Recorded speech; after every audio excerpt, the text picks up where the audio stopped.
So guys, this was a very hot debate on the Twitter space, and it was really so nice hearing a Yoruba man coming out to speak for the Igbos. So guys, you can see that since Tinubu became president, you know, the Yorubas and the Igbos are like cat and dog, or is it cat and rat, on the Twitter space. I mean, the enmity that has created. We know all these things started during the campaign when they say the Igbos will not vote, the Igbos shouldn't come out. Mama Chukudi, if you won't vote for the APC, don't dare come out. And after the election, Tinubu lost Lagos, and guess what? Igbos became victims. They went all out against the Igbos. Call it demolition, call it market fire, call it all kinds of things, you know, collecting levies. There were days you come to the market will be shut down. Like, you know, so many of the Igbo dominated markets will just be shut down. They will tell them they've not paid this levy, they've not paid that levy. It became so loud that the Igbos are no longer welcome in Lagos. Even up to today, under the leadership of Babajide Sanwo-Olu, the Igbos have gone through hell. When you hear hell, they've gone through hell. But I'm going to allow you to listen for yourself what a Yoruba man is saying. Igbos are not the problem of Nigeria. Igbos are helping in developing Nigeria. Igbos, see, if you check the people who are living abroad, working and sending money home, don't be surprised to know that, you see, the majority of them are Igbos, you know. And now you also consider the way the Igbos go into remote places in this country to establish businesses, to bring in lights, and to make a dull community to become lively again. That alone should have allowed Nigeria to welcome the Igbo. But now, you see, the Igbo, if you go to the north, you are a target. If you're in the southwest, you are a target. And when people ask for Biafra, they say, why should you ask for Biafra? You know that recently, they talked about sending some of as in reviving some of the seaports in Warri, Port Harcourt, and all those, you know, riverine areas, to revive those ports in those areas, so that the Igbos can easily have easy means to get their trade, their businesses, you know, shipped to them. Guess what? Lagosians, the Lagos state government resisted it. They want the Igbos to be suffering and coming to Lagos. And when you come to Lagos, you risk your property being demolished, you risk your shop being burnt, there are a lot of risk. You know, instead of them to decentralize Lagos and allow other seaports to work so that Igbos can have alternative, they say, no, everybody should come to Lagos. Then when you come to Lagos, your businesses are crushed. So guys, I'm just going to allow you to take a look at this and let me know your honest reaction in the comment section below. Please don't forget to subscribe and turn on the bell notification for more. Thank you.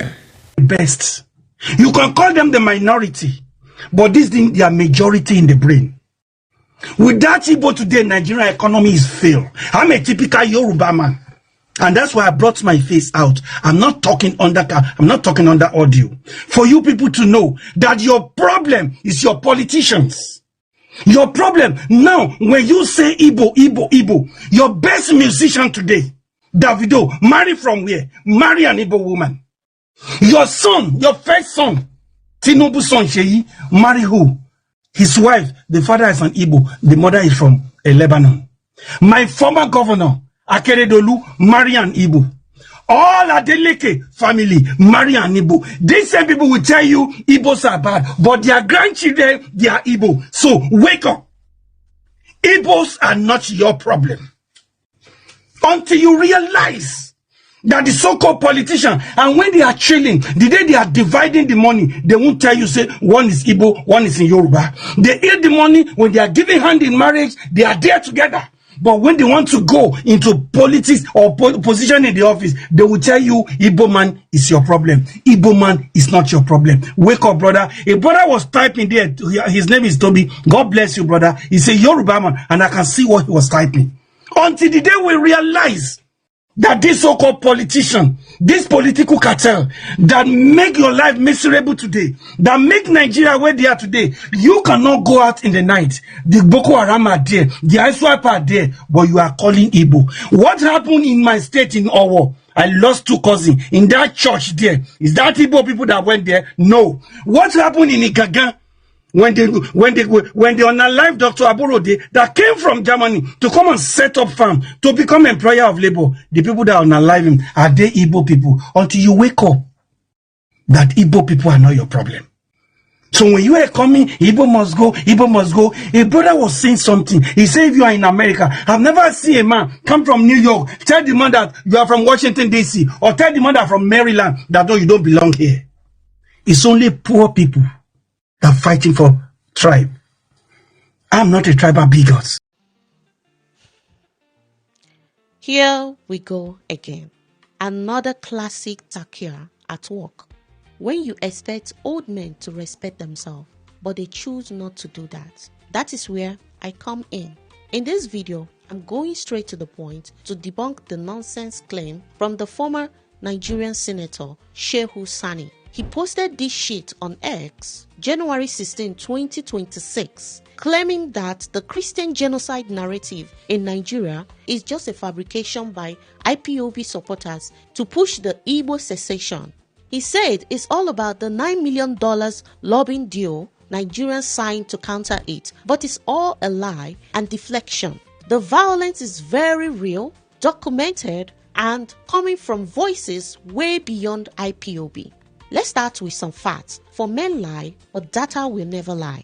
First off, the attack on Christians is not made up. The USCRF's 2025 report slaps Nigeria with a country of consigned status for tolerating religious persecution. That is a very systematic killing by the Fulani militants Boko Haram and ISWAP in the Middle Belt. The Open Doors Watchword list 2026 confirms that out of 4,849 Christians killed worldwide, pay attention, 4,849 Christians killed worldwide for their faith from October 2024 to September 2025. About 3,490 were Nigerian Christians alone. That is a crazy 72%, and we are not even at war. Make it make sense, my people. We are talking about mass graves in Benue State, Plateau State, Taraba State, and Kaduna State. Specifically, millions are displaced in IDP camps. This is not an Igbo propaganda. It is an ethnic cleansing with jihadist vibes documented since 2009.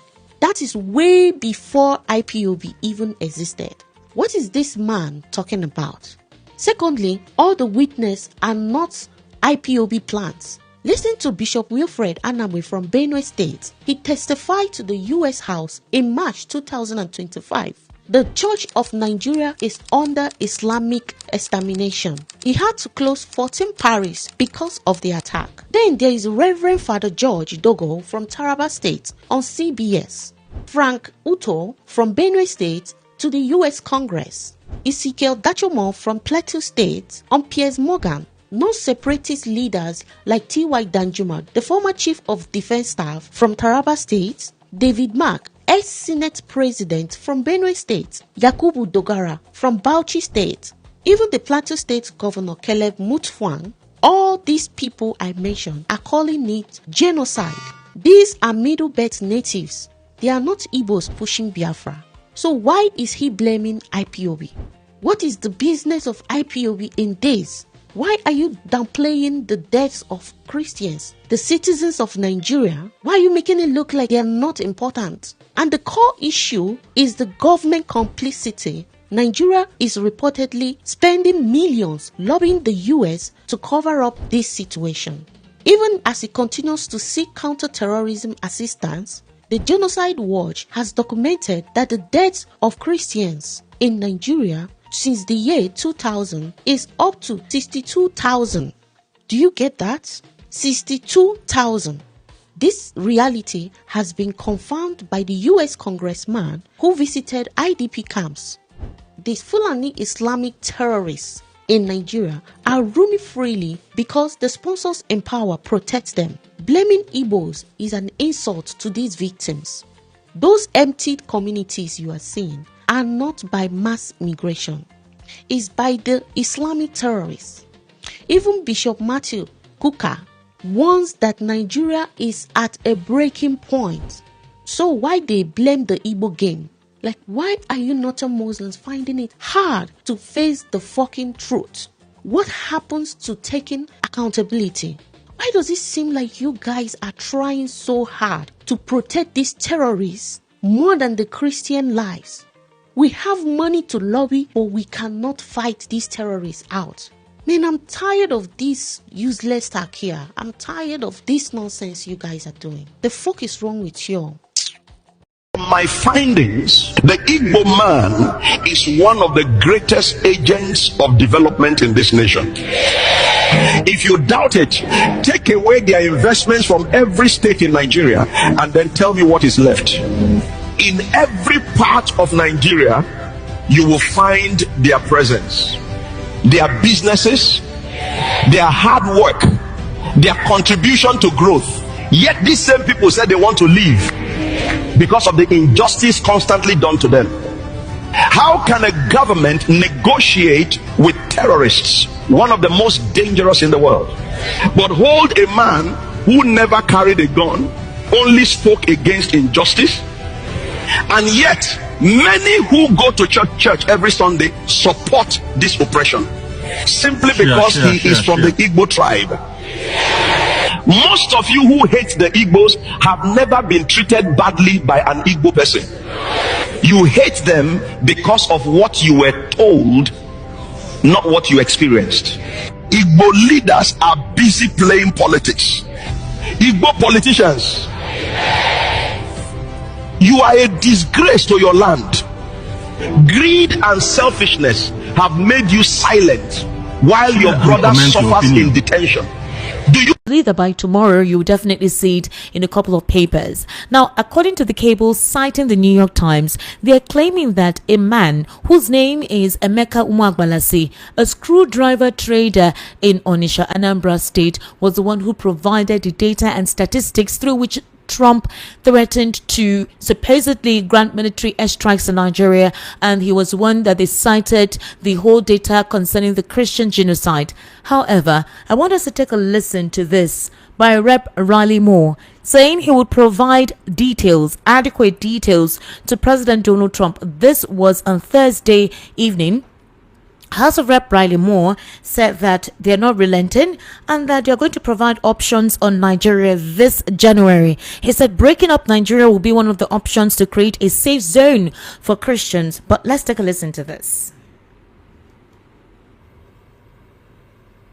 Many of us know Nigeria is the most dangerous country in the world to be a Christian. It's the most dangerous place in the world to profess your faith in our Lord and Savior Jesus Christ.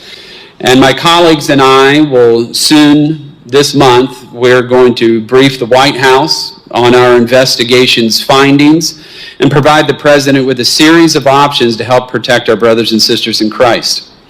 I'm grateful for President Trump's steadfast leadership on this issue, and I look forward to continue to work with him to defend the persecuted. And I'll close with this thought, and this is just the way I feel about these issues. Look, the United States is a Christian nation. It is. The United States is a Christian nation that's founded on Christian principles. We have a unique duty to defend Christians wherever they are being persecuted, and I will never stop fighting for our persecuted brothers and sisters in Christ.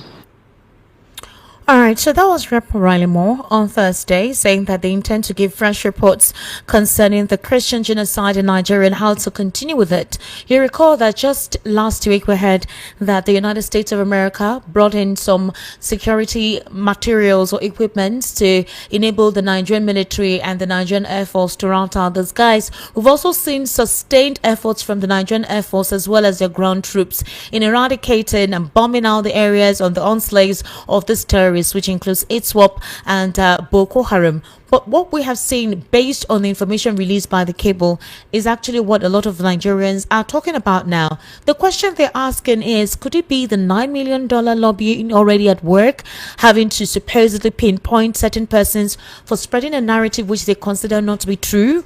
Or, according to them, it's not a Christian genocide, it is a genocide against both Christians and Muslims, or that the terrorists do not pick sides, do not look at religion, do not look at precisely where the person comes from. Well, according to what this report says, that on December 26, after the U.S. launched its airstrike, or rather on December 25, Umagbalasi, who is the founder of the International Society for Civil Liberties and Rule of Law, otherwise called Inter-Society, is an unlikely son class of research that U.S. Republican lawmakers have used to promote the misleading idea, according to them, according to the report. They wrote it that they used the data from Umar Balassi as their source for selling a misleading idea that Christians are being singled out for slaughter in Nigeria. Now, Umar Balassi, alongside his wife, run a non-governmental organization from his home. The report said U.S. lawmakers Riley Moore and Ted Cruz, whom Trump had asked to probe the Christian genocide claims in Nigeria, alongside Congressman Chris Smith of New Jersey, have all cited his work. Umar Balassi was quoted as saying that he has documented 125,000 Christian deaths in Nigeria since 2009, based on research from Google searches, Nigerian media reports, secondary sources, and advocacy groups like Open Doors, a Christian organization whose data Trump has cited. Remember, this is from the cable. They're citing the New York Times. We do hope to see more revelations on this report from Umar Balassi himself, having to either confirm or deny this citation. Now, he told the New York Times that he rarely verifies his data. This is what we are reading rather from the cable today. He also acknowledged that he seldom travels to the regions where attacks have occurred and usually assumes the victim's religion based on the location of the attack. So wherever an attack takes place, based on the location of that attack, you get to know if there are Christians that predominantly occupy that place. So mass attacks in Benue, obviously, Plateau, you know very well, they're Christian dominated areas, and even in some areas in Bauchi, you have the Christian dominated areas. In Kaduna as well, which is southern Kaduna, you have the Christian dominated areas. These are the areas that Umar Balassi says whenever any attack happens there, he may not physically visit the place, but based on the region and the location, he's able to check out which religion, in that particular axis is predominantly in that axis, and then he makes his citation or his conclusions. So, for example, he says if a mass abduction or killing happens in an area where he thinks many Christians live, he assumes the victims are Christians. Now, in an interview, Umar Balassi, when asked about the source of his data, pointed to location and space of an incident or crime scene and described his methodology as one of the oldest natural methods in the world. The salesman said he has degrees in security studies, peace and conflict resolution from the National Open University of Nigeria, and described himself as a very powerful and knowledgeable investigator. He says he's a criminologist. He describes himself as an expert in the report, where he claimed there is a strategy to annihilate all Christians and Islamize Nigeria. He claimed 100,000 churches exist in Nigeria and about 20,000 of them were destroyed in the past 16 years. And asked about the source of his data, he simply said, I googled it. Relying on information provided by 3 congressmen who have repeatedly referenced Umar Balassi's data, Trump, however, launched a volley of strikes in Nigeria during the Yuletide. But a couple of Nigerians say it's not possible for Trump and his team to rely on a particular research from one individual in Nigeria. When we saw Reverend Dachomos cry out on Facebook and several social media platforms, not only that, even some of the victims in some of the communities in Benue, some of their residents who reside in the diaspora have also been writing to the U.S. concerning the unabated killings and slaughterings in their region, which they feel the Nigerian government has been lackadaisical and cold-hearted in having to tackle that. The latest rampage that went round that saw the Pope actually had to felicitate with them was the one in Benue, where more than 200 persons were burnt to death in a very horrific method. So the question is, are these killings not taking place? And is it possible that the US did not conduct their own investigation before supposedly carrying out, or rather using Umar Balassi's data as a pointer for Trump to say he's going to do what he needs to do in Nigeria if the Christian genocide continues unabated? Would we say that there was no further investigation? What about the testimonials of victims that were in Benue State that were there to give their testimonies as to what happened? These issues have actually been very much confirmed with evidence provided. Ladies and gentlemen, in the studio with me today. Like I said, it's quite an interesting scenario and quite a couple of issues we need to look into. Meanwhile, we heard that Peter Obi's supporters are pushing for zoning within the ADC. They have intensified calls for the African Democratic Congress to zone its presidential ticket to the south. An ADC chieftain and Obi supporter who spoke to Sunday Punch on condition of anonymity for fear of victimization said zoning the ticket to the south remained the easiest and most reliable path to unseating the president in 2027. According to the source, Obi enjoys widespread national appeal, arguing that a southern ticket would further consolidate the emerging opposition coalition. He said leaders of the party are beginning to realize that if you want to unseat the president who is from the south, zoning the ticket to the south will allow southern presidential aspirants within the fold of the ADC to contest, and one of them will actually emerge. In the same vein, we've heard as well that former President Chief Olusegun Obasanjo has actually advocated for a Peter Obi and Rabiu Kwankwaso ticket, saying that Atiku shouldn't actually put himself in the running.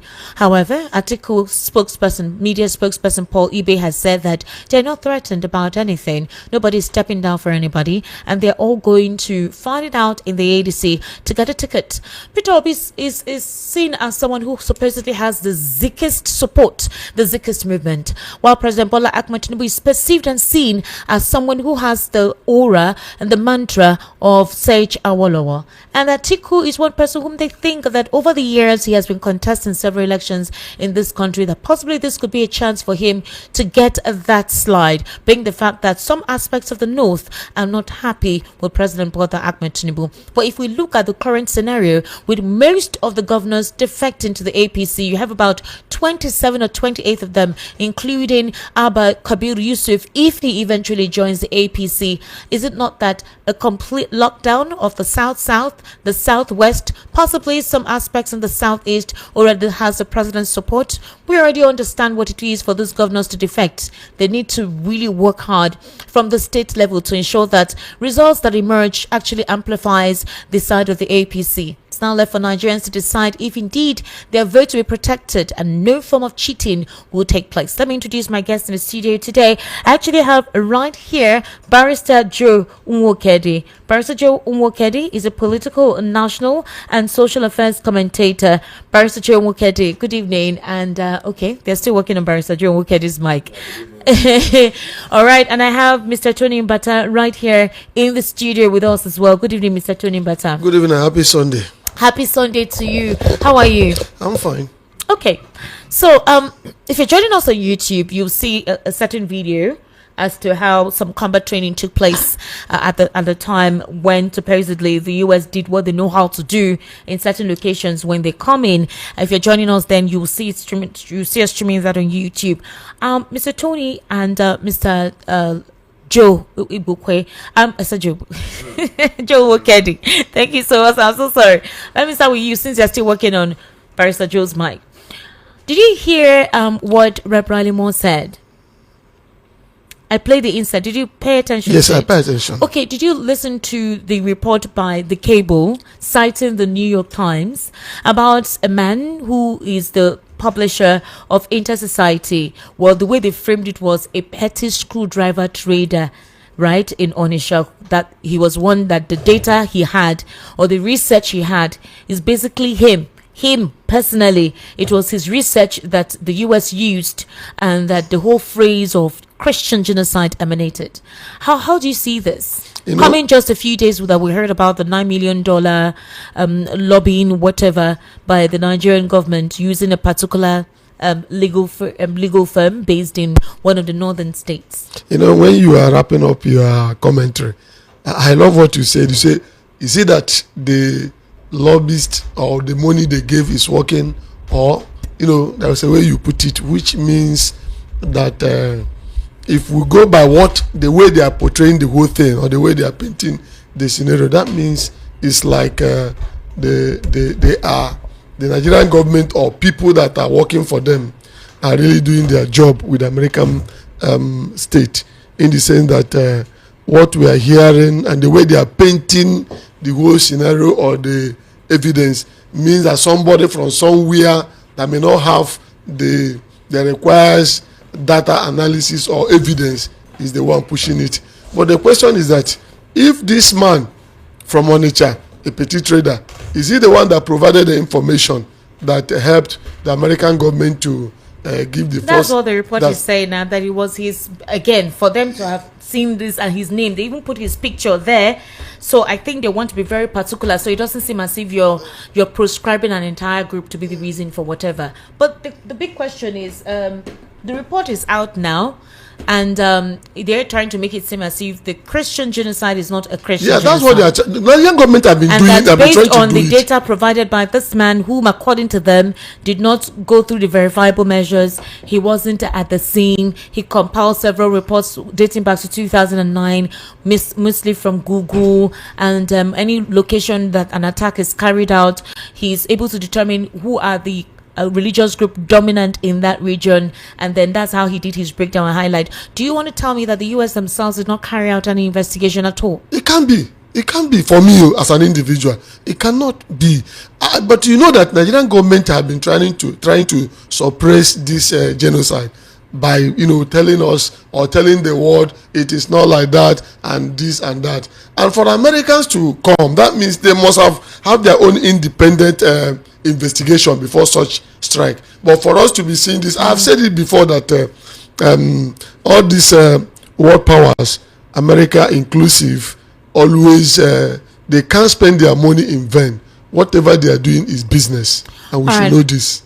Barrister Joe Nwokedi, thank you for joining us today. Thank you, it's my pleasure. Yes, happy Sunday. Please come closer to the mic. Okay. So, Barrister Joe, so is it surprising to hear? Because I remember that when this information just broke out, when Trump, was able to start highlighting interest in Nigeria concerning the Christian genocide, the first thing Daniel Bwala said when he went to visit several media outlets, he said it was IPOB. That was the first thing he said, that it was IPOB that was circulating that information. And now, eventually, after, what happened 2 days ago, where we heard that the Nigerian government was lobbying to supposedly give an accurate information of the security situation in this country so they don't go with the myopic one, we're hearing about this report. I've tried to check most news outlets for now. As of today, I haven't seen it, but only the cable has published it. How would you react to this? For me, that's just like trying to shift attention or divert attention. So it is not something that anybody should give serious attachment to. America cannot work on a single information, reports or data. You forget that they have their CIA, their intels, their people here, and so many other means of galvanizing information and news for them to be appropriately and precisely informed before taking action. Some people reside in US, some people reside in UK, some people stay. Priests are there, even the Choko and so many priests. These things are things that we see the videos, we see communities coming out to cry, we see mass burials. We see, I don't even know why somebody will raise this as an issue. All these people, Bwala and the rest of them that they hired into just on the 17th, we saw an entire family killed. So just like that. A woman has 6 children. Sometimes they take Nigerians as people that are dollars, that are stupid people, that they can come up with one epileptic kind of analysis, and Nigerians will just absorb those things and then fly with them. Are we fools? I served in Plateau. I know what happened in Plateau. I know villages in Plateau that were raided. And we saw villages that were raided, and then the names were changed from the original ancestral names to Islamic names.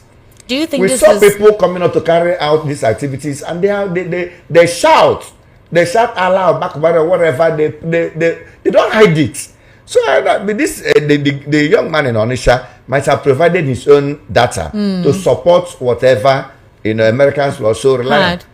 And these are things America will verify, will review, will scrutinize. And if you recall during the gathering, when accepting that, when the US was investigating, they held a Congress where they needed to listen to the Nigerian government. We saw live evidence of persons. Exactly. But the problem we have in Nigeria is that whatever that happens in Nigeria, an Igbo man must bear the brunt. They will still find a way to go around and go around and go around and go around and find a way to hang it on an Igbo man.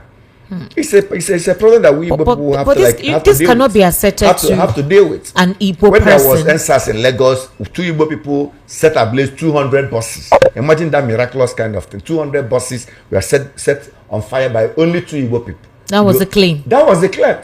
But we knew what happened during NSAS. But at the end of the day, it was only 2 Igbo boys that set ablaze 200 BRTs. Just imagine. The one that happened in Abuja during time of Wike, the robbery took over in Abuja. They paraded somebody that was paraded already in Lagos as an Igbo man responsible for that robbery. Before we now began to see people that were responsible for robbery in Abuja, in as much as Nigerians will still find a way to shift their problems to an Igbo man, they will not find solutions to their problems. And Nigeria will keep on going down. Be open-minded, be transparent in analyzing whatever problem you have as a country and deal with it. Stop finding a way to shift blames. We are living with genocide in Nigeria. We are aware of that. I served in Plateau. I can speak some of their languages. I know my boys have been killed. I know those that helped me during my NYC. I won State Honors Award there. I know so many other local governments. I was into awareness and orientation or whatever under EFCC to take a message of anti-corruption. So I 17 local governments. So I know the place. So this is not something that people will begin to say somebody said. America is not like a country that will begin to rely on unverified data. They can't make so. Is it the first time America is going to war outside America, outside the American soil? They have their intel. They have people around. They have people on ground. They pay people for information in Nigeria. They have people in high places that give them the information they want. But just to divert attention. Okay, so the question, because I'm wondering, Trump has done what he did. He has said that if the Nigerian government is not precise and decisive in handling this from their body language, there would be another airstrike. Yes. But we've seen the movement of the Nigerian security. I mean, you've seen the Minister of Defense granting interviews and saying that he has told his guys, if you know that this is who they are, do your shooting, shoot at sight. There is no waiting to investigate. You do what you need to do. We've seen how America saying America worked on unverified data, and the data that is not that doesn't. I mean, do you know what that means? Does it mean that there is a political agenda to this? Because the US has a way of going through their own training, finding out their own information, going through their route. Yes, exactly. This kind of embarrassing information should be dealt with. It's indicting US as a country with the level of their technology and every satellite and everything they have. But I want to ask something. Since the saga of lobbying American president or whatever, have you ever had the American government debunk such an information? About what? About lobbying, against trying to cover it that the Nigerian government has been lobbying to make sure. Lobbying is normal. No, but even if it's normal, because I know it's normal, but it depends the angle. It depends the angle, not this open day light issue that everybody they do it because according to what we heard that the Biafran group has also been lobbying. As per lobbying, most of this news, like he says, supposed to be verified. Yes, it's supposed to be verified, and most of when they carry out some of these things, and we know that Nigerian government, particularly this APC government, has been. But that Simon Ekpa made all these statements on social media, where they were contributing and saying that this was part of what they were trying to do to give all the verifiable information to the American government when he was in Finland. That the Southeast or Biafra needed to have his own country, to find its own way. So they've been pushing this.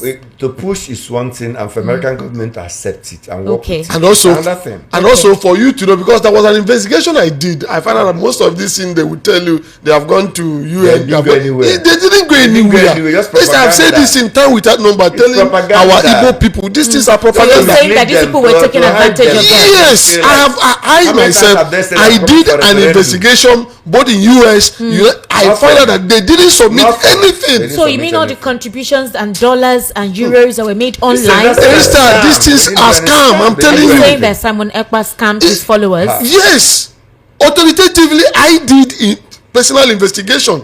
I found out that they didn't submit anything to massage the people, and people will be carried away with what they are doing. Barrister Joe, seriously? All that money was not used for what they promised was going to be used for. We saw an entire conference of what is the legitimacy of what they are doing? What is if actually you have taken time to read how a country can be given independence? Have taken time to read that, it will open your eyes. International convention will open your eyes to know that these guys were like scamming people. You see, before you talk of, giving Biafra independence, you have to look at the number of population of Biafrans that willingly submitted to that agitation. Okay. No, sir. Let me. Before you continue, sir. you will continue. I want you to continue, please. No, let me give him info. He will continue. Don't worry. You know that the people that we gave as sovereign power, that's Ojukwu, was able to pronounce that, and the world listened to him. We have governors. We have rep members. That are the people that are supposed to start this agitation by calling. That's I'm coming. That's allow him to give us how that thing because the lawyer. For you to do that, you must make sure that there is this level of dissatisfaction of that section of people from the present country they belong to. You must establish a fact that they have been constitutionally deprived of what belongs to them. Okay. Not appointments, kitchen cabinet appointment, which are the whims and caprices of the president. You can choose anybody, hire and fire. But they must deprive the people of the Southeast their own slot as ministers. Whether states or minister for state or minister for whatever, they have to deprive them of that. They have to deprive them of their slots for ambassadors. They have to deprive them of certain constitutional provisions, the right to exist in other parts of Nigeria. The right to own a house, build a house, and live there. The house to get employed in federal government parastatals. There will be a clear-cut agenda that no Igbo man will be employed in any federal government parastatal. These are the things that you have to prove, and many of them. The right to exclude Nigerians entirely from federal security apparatus. I mean Igbos, entirely from security apparatus. Then the governors will also not be interested in contesting the election under this constitution of Nigeria, or this name called Nigeria. No Igbo man will go to House of Reps. No Igbo man will go to Senate. No Igbo man will pick up any ministerial appointment in Nigeria. And no Igbo man will be in the rank of Commissioner of Police or Major General or Lieutenant General, whatever, in the Army or the Navy. These are the things that you must prove to show that your people are ready to leave that country.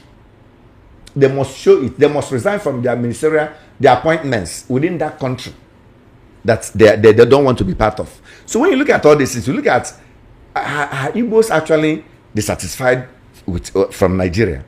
When the Biafran thing was going on, and woman many of them were IGs of police. Some of them were former IG of police. Some of them were chief of naval staff. Is it naval staff from Enugu State? He was there, and people are still building houses in Lagos. People are building houses in Abuja. They own their markets in many places. Nobody has gone there to push them out. They are in the parliament. There are senators there. Ojokal was chief whip of the Senate. Some of them in House of Reps. The deputy speaker of House of Reps. They've not been removed. They've not been deprived of their constitutional rights. They were ministers. They gave them all their slots as ministers. You have to prove all these things before you now say, okay, the world will now listen to you. But when you don't have all these things, and then the little one you are trying to do, which is sit at home, you are forcing it. I mean, like I was saying, Americans actually have intels in Nigeria. America is interested in information more than any country in the world. They spend millions of money. They buy up people, train up people, and put them inside offices for them to give them information of any country they want. And call and any verify. Country of the world. That's why they are police watchdog of the world. They spend money doing that. They don't rely on what you tell them. They have their own information network. In this, they might just come here for holiday for whatever. They are spying you. That was why at the point in Russia they even banned Jehovah's Witness from moving around from place to place. They use so many things to spy any country of the world. But Barrister Jerome Woke. So now the point is that these people pushing for this, they know that Igbos have not gotten to that level. They were trying to force sit at home. The sit at home, they know the sit at home that people willingly submitted to, and the one that they were trying to impose people. When you're using gun and bullets and whatever to force people to sit at, Americans are aware of that. But they say those people are not the Igbos, they're people who were imported by the Nigerian government. No matter however you call it, they know that if you give people their full freedom, they'll come out and do their business from Monday to Friday. They know people are not happy. People talk. People talk in their groups and whatever. They know all these things. That's why I said that, look, like what my friend here rightly said. When it was time of Ojukwu, if you look at the delegation of people that Ojukwu sent, Michael Baradem, Keum Badiwe them, this man, do you know of Akanibiam? You look at caliber of people that if you see their portfolio, if you see their profiles, professors, doctors, people that schooled abroad, people that held so many posts and whatever, former director of the CKG, and these are powerful people that the world will listen to. And by then, we severed every of our contact or whatever with Nigeria. Defined our territory at that time. And we have a reason to do that. Massively, people were killed. Bodies were coming down in from other regions. In other regions. And Ojukwu told Gowon to stop this. Gowon couldn't stop it. Several times, stop the killings. Gowon became incapacitated because northern interests overwhelmed Gowon. So the killings continued. So he don't allow Ojukwu to wait and then see all his people annihilated. So he has to like declare a republic to protect the people. That's how it came up. And he has even the weapon. He was controlling a region. They have their paramilitary and everything, their weapon and everything. So in other words, if that kind of so if what they're agitating for was what it was that time, it may have been considered. It was actually just like the governor of Southeast now met and said they want Biafra. Thank you. That was what Ojukwu them did. Just like governor of Southeast now met in anywhere and said, look, we don't want Nigeria again. Nobody should go to House of Reps. Nobody should go to Senate. Nobody should go become an ambassador. Nobody should do all Igbos in Abuja, whatever. Come back home. We don't want this thing again. Until when it gets to that level, before you now know that this is something that being considered. But all these guys, what they were doing, I told them, I've actually led protests against Igbo interests. Okay. I've done it when I was led protests against or for Igbo interests? No, people like something that's against Igbo interests. Okay. I protested because it was things that when the South African Igbo woman was killed in South Africa, I led protests to South African embassy at Victoria Island to protest it. That was the origin of xenophobia. That was what stopped xenophobia. People are calling me from Namibia, from Angola, from South Africa, from Zimbabwe, from many places. Before you know, the other African countries became emboldened and began to fight South Africa all over the world. I was the one that led protests that sparked off anti-xenophobia attacks. And that's since that time, South Africa, because we threatened to burn MTN and so many things they have, all of Shoprite had so many of them that day. It was viewed even globally. Our protests at Victoria Island and so many other things. So are we saying that you mean that innocent Nigerians were ripped off their hard-earned money for something that had not even begun? Because these things are like psychological manipulation. Warfare. Yes, because they're just like something that every man is volatile because we lost a war. Yes. So in our mind, we believe that there is something that we're supposed to have we are not getting. So emotionally, are you saying it's in our minds? Yes, it's not the reality. Emotionally, we have that entitlement. Okay. There's a place that is even what is affecting us politically. But what when Jonathan became president, we're almost fixed in strategic places. Yeah. So what we need is political solution to our problems and not basically all those things. When Nigerians provoke us to the level that we needed to like pull out of Nigeria, we will know. When that time comes, we'll deal with it. Okay. But now what we need to do is to like align politically and get into office. So would you say now that Nnamdi Kanu got it wrong in the method with which he was advocating for we cannot say that Nnamdi Kanu got it entirely wrong. Okay. Because I was the one that argued for his bail. Okay, the first time on Channels Television. I was staunch supporter of Nnamdi Kanu. Very, very well. But the only problem I have with Nnamdi Kanu is not knowing when to put a break or pause. Okay. When he started, I was very enthusiastic. So let us have a force in Southeast that can add to our political voice. So we have that bargaining power that will enable us to like talk, and Nigeria will listen. Since it seems that Nigeria listens to such a group like OPC, like Niger Delta militants and whatever. And Arewa. Yeah, Arewa. Let us just have something that will add force to like the voice of our politicians, so they'll not just be like toothless bulldog. But I was seeing it as political instrument that will be used to negotiate a better platform for people of the Southeast. Okay. When 2019 came, and then now we are like being above board. The late one bears a call and they didn't listen. They roughed him. So many governors called and he refused I was to like, heed. what are you now doing? Are you now above all these elders? Even the one that died, Amechi that died, that former minister of aviation, they didn't listen. Then I began to like look at it. I said, look, this is becoming selfish pursuit. OPC did their own. Eventually, they metamorphosed into 1999 election. Obasanjo became president. They withdrew.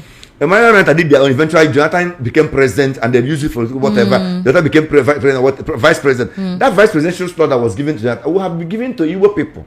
So, because of the activities of men, yes, that they now said, let us just appease people of this. It has always been that Northern and the Igbo people, the North and the Igbo people, but the thing shifted to appease people of the Niger Delta because of that's men or whatever. They did it. So I thought that we were coming up with something like, but now we now discover that look, they are pushing beyond level. I said, okay, Pause. Let us review this thing. It can't be a car, a vehicle on a high speed without brake, because we are going to destroy yourself, explode. And eventually they didn't listen. I said it in our inner caucus. They couldn't listen. And now eventually that vehicle exploded. Hit the iron and then exploded. And then the relevance is no longer there. At the point, Igbos now became angry and then began to fight even the so IPOB that they adored so much. If a masquerade, you dance in the market square after a while, you go back.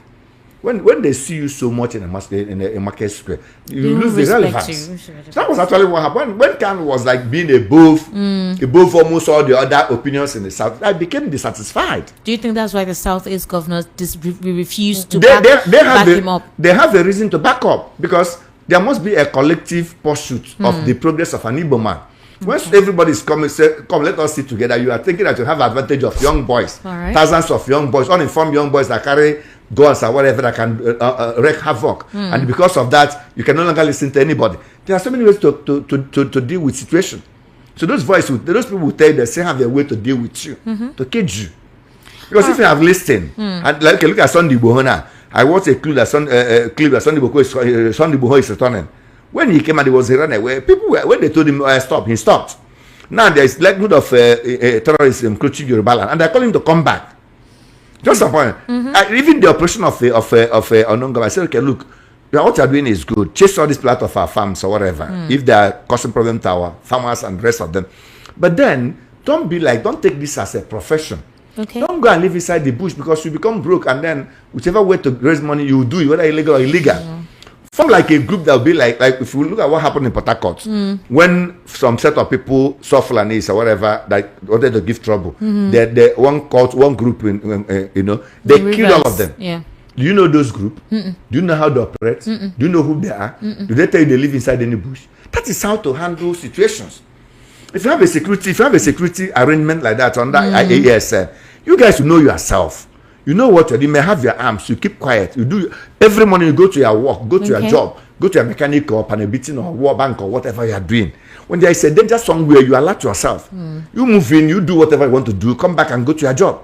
You don't go and occupy the bush and become jobless and begin to recruit people. That means you become a menace. Aside from that, it means that Umagbala's report is basic cannot be that is what the US never relied on in the information gathering. It might have contributed. Yes, but it can never be the only source. We have so the report is the political agenda. You know, yes, obviously. You know, it's not the only source. It's not the only source. Christian genocide is open knowledge in Nigeria. I mean, it's open. When they buried, or was it 1,000 people in Benue State under Buhari? Was it not known? It was a cry, wild cry everywhere. In Platin, Barakenlad, I mean, so many places they kept it was open knowledge. In Sada Kaduna under Rufai. Like they even made them to cancel from Sada Kaduna being a deputy governor. It was almost the tradition in Kaduna State that once you have people Muslim as a governor, Southern Kaduna people will produce deputy governor. But when the Yakowa took over, when Sambo was nominated as vice president as a governor elect.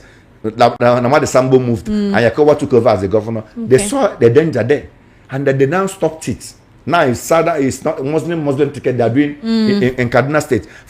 So there's a whole lot has been happening. Now let me take you through some of the headlines on the social media. There is a video that is trending where somebody was seen capturing PVC, forged. Let me just take you through the headlines. A man begs non-stop after he was caught carrying out fake PVC registration in Isialangwa North local government in Abia State. So guys, you can see what they are doing. All they are working hard towards. Instead of making Nigeria a better place, they are working hard to remove Alex Oti. Hey, Ndibo. That is Ndibo Sorohomai. This one here says a Yoruba man is speaking out against Igbo hatred in Nigeria. Look like 2026 is going to be another year of intense debate regarding the Igbos. So this is a Yoruba man who is saying that he doesn't like the way the Igbos are being treated in Nigeria and all that. I think it's really a welcome development, that somebody from the southwest is the one speaking from the Igbo, considering what people are going through, the kind of hatred, the enmity that the Timbus Tinubu emerging as a candidate cost Nigeria, I mean, serious enmity in the Nigerian space. I don't know, honestly. It's really, really so pathetic that we are seeing all this happening under the Tinubu's government. Now, many people have been reacting as regards to, you know, some of the things happening in Nigeria today. It's really, really unbelievable, you know, considering the way things are going. Anyway, guys, these are some of the things. Now, a lady also has a video here where she complained about the way the Igbos are being treated. The Igbos are so unfairly treated in Nigeria, and one keeps wondering, how did we even get here? I mean, how did we get here? How did we get here to the point that an Igbo man is seen as an enemy of the state? I mean, an Igbo man is a total enemy of the state. They don't value the Igbos despite their contribution in developing Nigeria. They are seen as an enemy. Any place they go to, they are called an invader. A whole lot, you know, a whole lot that people are going through. So guys, and this is one of the reasons why when they say Trump is coming to divide Nigeria, you see many Igbos are welcoming it. Just allow the Igbos to go. They should go and sort out things themselves, because belonging to Nigeria is now being seen as a taboo. You know, it's now being seen as a taboo, and one is just wondering, how long are we going to you know, see this? How long? Now we have also the Federal Inland Revenue boss. He was seen wearing watches that cost millions and millions of naira. I mean, when you hear millions of naira, it's no joke. This man wears millions upon millions of naira on his hand. You know, he was Oyo State accountant. Is it Oyo or Ogun State? And now Tinubu made him the Inland Revenue boss. They are living big. It's their turn. It's their time. Tinubu's boys, is their turn to enjoy. So guys, this is why people are reluctant about paying taxes in Nigeria, because you just keep wondering, what are you going to get from it? Tell me what are you going to get from the taxes if you pay it? I don't know what to get from it. Anyway, let me know what you think about this in the comment section. Please don't forget to subscribe and turn on the bell notification. Thank you.